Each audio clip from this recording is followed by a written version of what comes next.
그리스도인에게 있어서 가장 중요하고 가장 큰 의미를 가지고 있는 절기입니다. 왜냐하면 부활이 없는 기독교 신앙은 존재할 수 없기 때문입니다. 부활은 우리 신앙의 토대임과 동시에 우리 신앙의 결론이기도 하지요. 왜 부활이 우리 신앙의 핵심일까? 부활이 없다면 우리의 구원이 완성되지 못하기 때문에 그렇습니다.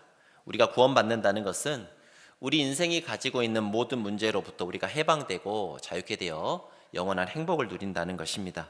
하지만 우리는 그런 구원과는 거리가 먼 몸을 가지고 살아가고 있습니다. 우리의 몸은 인생의 모든 문제와 질고를 다 지고 가야 하는 몸이고 영원한 행복을 누리기에는 너무나 부족하고 연약한 몸인데요. 왜 그런가 하면 우리 몸에는 우리 힘으로 극복할 수 없는 근본적인 문제가 있기 때문입니다. 그 근본적인 문제가 무엇인가? 바로 우리 몸이 죽어가고 있다는 것입니다. 죄라는 바이러스가 인간에게 들어온 이후에 모든 인간은 살아가는 존재가 아니라 죽어가는 존재가 되고 말았습니다.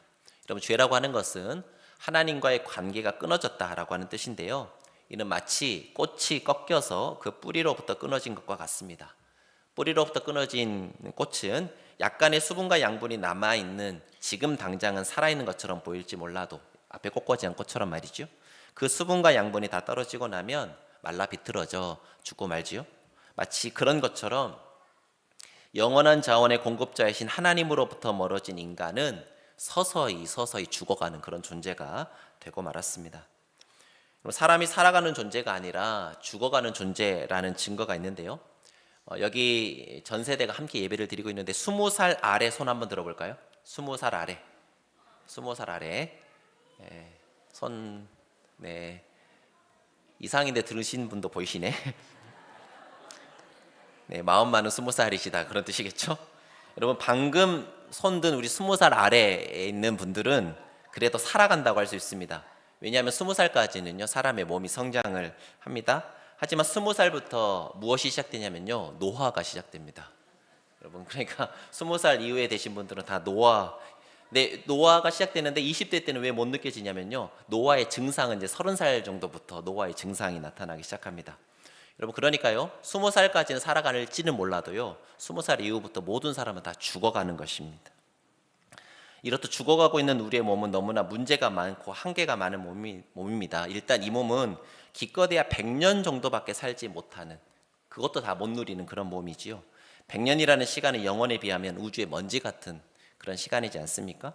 기껏해야 100년도 버텨내지 못하는 이 몸이 영원이라는 시간을 감당할 수는 없는 법입니다.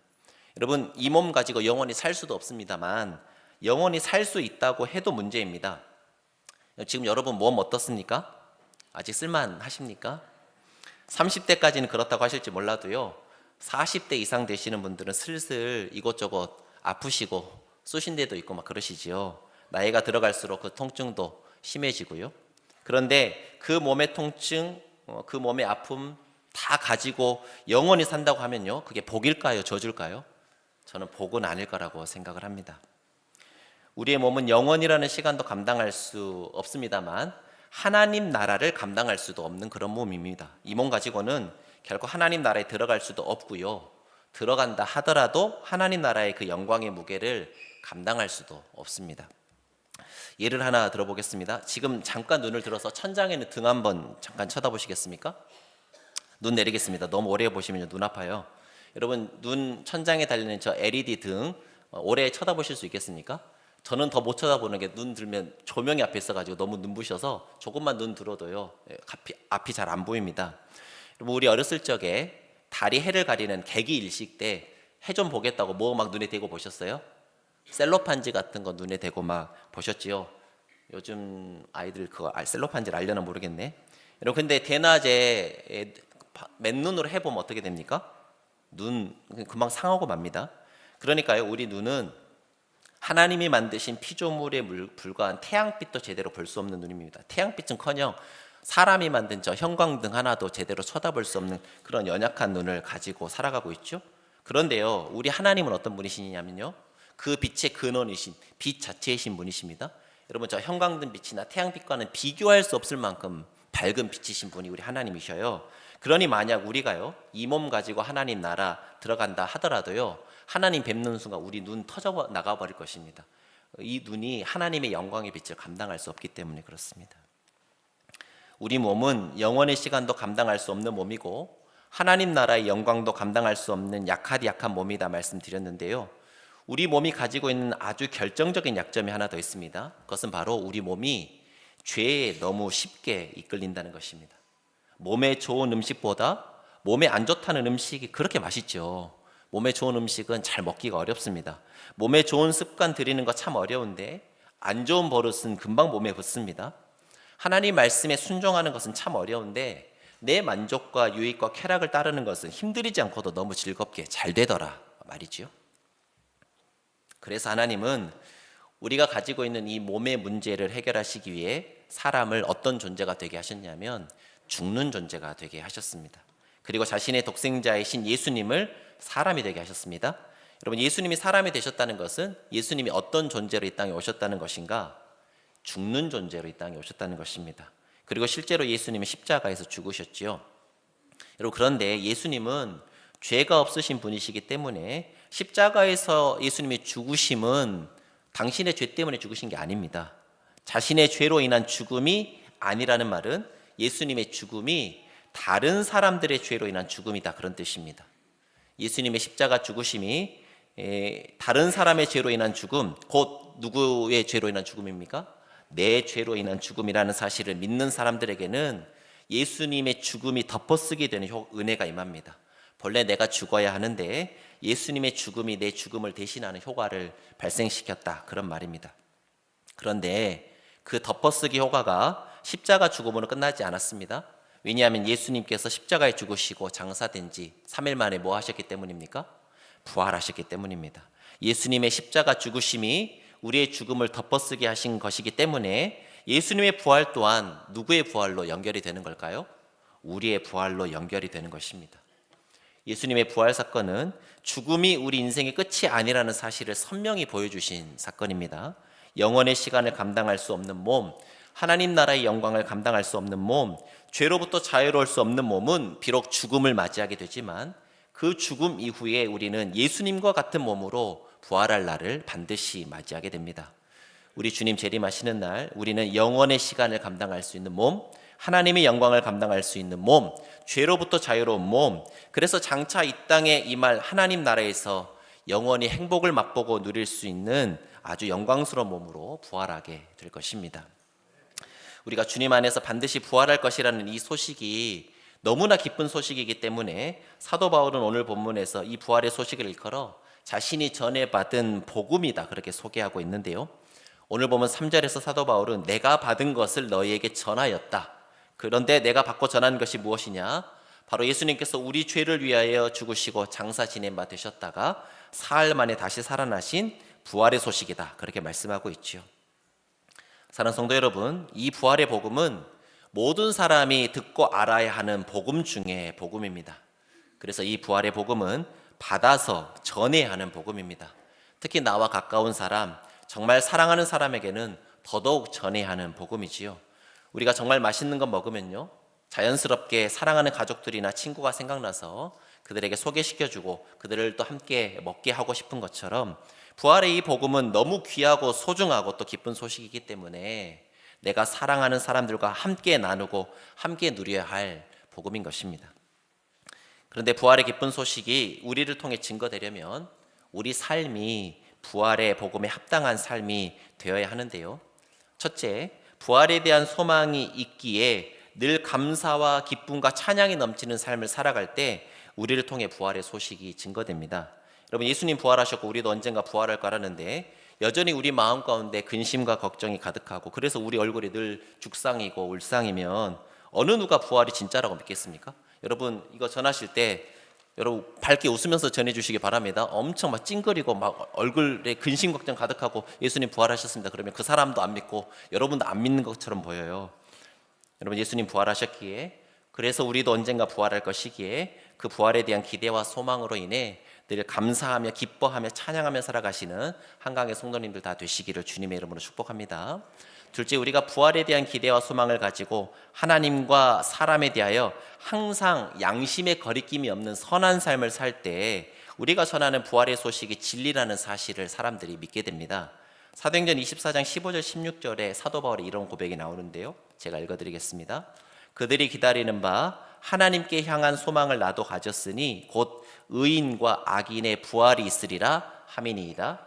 이것으로 말미암아 즉 부활이 있다는 그 소식 그 사실로 말미암아 나도 하나님과 사람에 대하여 항상 양심의 거리낌이 없기를 힘쓰나이다. 요즘 사람들은 메시지가 얼마나 그럴듯하냐를 보는 것이 아니라 그 메시지를 전하는 메신저가 얼마나 신뢰할 만하냐를 봅니다. 우리가 전하는 부활의 소식이 살아있는 복음으로 다가갈 수 있도록 항상 양심에 거리낌이 없는 선한 삶을 살아가시는 한강의 모든 성도님들 다 되시기를 주님의 이름으로 축복합니다. 마지막 셋째, 우리가 부활의 복음을 전해받고 구원받은 것처럼 우리 또한 부활의 복음을 전하는 삶을 살겠다는 결단이 필요합니다. 그러한 결단을 가지고 오늘 우리는 예배 후에 예수님의 부활을 상징하는 계란을 들고 가서 예수님 부활하셨다는 기쁜 소식을 전하려고 하는데요. 우리가 평소 마음에 품고 있던 사랑하는 가족, 친구, 지인, 또 우리의 이웃에게 찾아가셔서 부활절 계란 선물 드리면서요, 따뜻한 미소와 함께 예수님 부활하셨습니다, 이렇게 부활의 기쁜 소식 나누신다면 부활하신 우리 주님께서도 참 기뻐하시고 우리 마음에도 큰 행복이 넘치는 복된 부활절이 될 줄로 믿습니다. 말씀을 맺겠습니다. 우리 주님은 사망 권세를 깨뜨리시고 부활하셔서 부활의 첫 열매가 되셨습니다. 주님이 부활하셨기에 우리 또한 언젠가 주님 안에서 부활의 기쁨과 감격을 누리게 될 것입니다. 그 부활에 대한 기대와 소망으로 인해 늘 기뻐하고 감사하며 찬양하는 삶, 하나님과 사람에 대하여 항상 양심의 거리낌이 없는 삶, 부활의 증인되는 삶을 힘있게 살아가시는 귀하고 복된 한강의 모든 성도님들 다 되시기를 주님의 이름으로 간절히 축원합니다. 기도하겠습니다. 죄로 인해 죽을 수밖에 없는 우리의 운명에 뛰어드셔서 우리의 죄짐을 지고 죽으신 주님, 십자가 죽음으로 우리 죄의 문제를 해결하셨을 뿐만 아니라 사망 권세를 깨뜨리고 부활하심으로 우리 죽음의 문제를 해결하사 영원한 생명을 약속하여 주심에 감사와 찬양을 올려드립니다. 부활에 대한 분명한 확신과 소망으로 인해 늘 기뻐하며 감사하며 찬양하는 삶을 살아가게 하여 주옵소서. 부활의 날 주님을 배울 때 한치의 부끄러움 없도록 늘 양심의 거리낌이 없는 거룩한 삶을 살아가게 하여 주옵소서. 특별히 우리에게 전해진 부활의 복음을 우리가 사랑하는 가족과 친구, 우리 이웃들과 지인들에게 전할 수 있도록 우리의 말과 행실이 주님의 부활을 온전히 증거하는 부활의 증인들 다 되게 하여 주옵소서. 이 모든 말씀 우리를 위하여 죽으시고 부활하신 예수 그리스도의 이름으로 기도합니다. 아멘. 이제 입교 예식을 거행하도록 하겠습니다. 입교 예식은 기본적으로 부모의 신앙에 따라 부모의 서약으로 유아 세례를 받으니까 자신의 의지를 따라 자신의 입술로 신앙을 고백했을 때 그들이 주님의 몸된 교회의 공식적인 일원이 되었음을 선포하는 예식인데요. 천주교회에서 영세를 받으신 분이 다시금 자신의 신앙을 분명하게 고백하면서 주님의 몸된 교회의 일원이 되고자 할 때도 동일하게 입교 예식을 거행합니다. 오늘 입교하시는 분이 유선민 성도님 한 분이신데요. 유선민 성도님 잠깐 자리에서 일어나시겠습니까? 네, 한 분이시니까 앞으로 잠깐 나오셔도 좋겠습니다. 네, 저를 향해 서주시고 올라와 주셔요. 네, 저를 향해 바라봐 주시면 좋겠습니다. 우리 유선민 성도님은 천주교 영세를 받고 성당에서 신앙생활을 하시다가 한강교회에 등록하시고 한강교회 일원이 되시기로 결단하셨기 때문에 입교 예식을 거행함으로써 유선민 성도님이 한강교회 공식적인 일원이 되심을 선포하고자 합니다. 이제 서약하는 시간을 갖겠습니다. 유선민 성도님 오른손을 들고 제가 드리는 서약의 질문에 예라고 큰 소리로 대답해 주시기를 바랍니다. 유선민 성도님은 예수 그리스도가 하나님의 아들이요 유선민 성도님의 구주가 되심을 분명히 믿습니까? 네, 큰 소리 대답하셨습니다. 잘 안 들리실 수 있어도 제 귀에는 들렸고 하나님 귀에는 더 크게 들렸을 겁니다. 유선민 성도님은 이제 믿음으로 하나님의 자녀가 되었음을 확신하며 내 뜻을 버리고 하나님의 뜻대로만 살면서 하나님을 기쁘시게 해드리기로 약속할 수 있습니까? 네, 라고 대답하셨습니다. 유선민 성도님은 아무리 힘들고 어려워도 믿음을 포기하지 않고 예수님만 바라보고 예수님만 의지하며 믿음으로 살 것을 약속할 수 있습니까?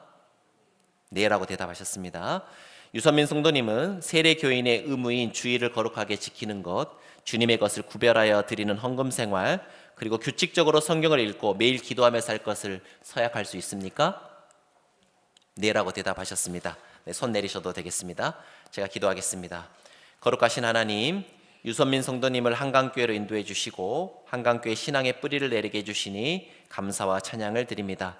주님께 대한 분명한 신앙 고백을 통해 주님의 몸된 교회의 거룩한 일원이 되었으니 교회의 머리 대신 주님의 뜻을 따라 거룩히 구별된 삶을 살아가는 주님의 참 제자가 되게 하여 주옵소서. 하나님의 말씀 위에 믿음의 뿌리를 단단히 내리고 기도로 주님과 깊이 교제하면서 날마다 그 믿음이 성장하여 주님의 장성한 분량에까지 자라가게 하여 주옵소서.